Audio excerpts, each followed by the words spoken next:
हा वहिनी, काय वाटलं तुम्हाला? मी पहिल्या प्रथमतः दादांचे खूप आभार मानते आणि भाऊजी तुमचे तर खूपच आभार मानते. नाही, तुम्हाला इन्स्टावरती आणि युट्यूबला बघून ना सगळ्यांना भीती वाटत होती की बाबा बरेच काय काय ऍक्टिव्हिटीज दाखवतात, पण तुम्ही आल्यानंतर प्रत्यक्षात बघितल्यानंतर ना खूप मजा आली तुमच्याबरोबर खेळताना आणि खूप छान वाटलं. बरं वहिनी, आता माझं तर तुम्ही कौतुक केलं, पण सगळ्यात बेस्ट म्हणजे योगेश दादा. कारण खरंच वहिनी, तुम्हाला सगळ्यांना सांगतो, एवढं मोठं बघा, बऱ्याच वेळेला भूक नसताना खाणं म्हणजे विकृती, भूक असताना खाणं म्हणजे प्रकृती, आणि आपल्या घासातला घास इतरांना देऊन खाणं म्हणजे ही खरी संस्कृती. दादा, तुम्ही ही खरंच संस्कृती जपलेली आहे.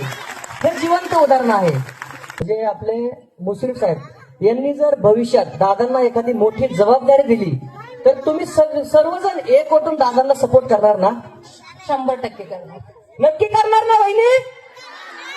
क्या बात आहे योगेश दादा, ही खरी तुमची पावती आहे. मी सर्वांसाठी एक 2 ओळी म्हणते. भले बुरे जे घडून गेले विसरून जाऊ सारे क्षणभर, जरा विसाऊ या वळणावर, या वळणावर.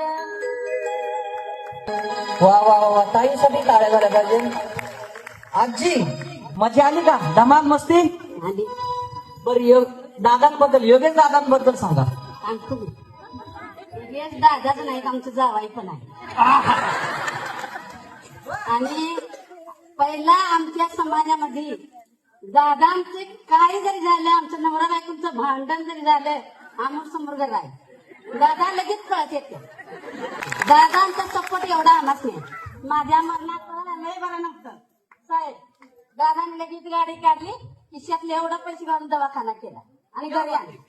क्या बात आहे दादा, क्या बात आहे. एकदा जोरदार टाळ्या झाल्याच पाहिजे दादांसाठी, जोरदार. जो ज्याचं कुटुंब सांभाळतो, पाहुणेरावला सांभाळता, सगळ्या समाजाचं रक्षण करतो, समाजाला मदत करतो, सामाजिक कार्य करतो, असा दादा भेटणं म्हणजे ग्रेट आहे. दादा, सलम तुम्हाला. सगळ्यांनी हात वरती करून दादांसाठी टाळ्या झाल्या पाहिजे. धन्यवाद, धन्यवाद.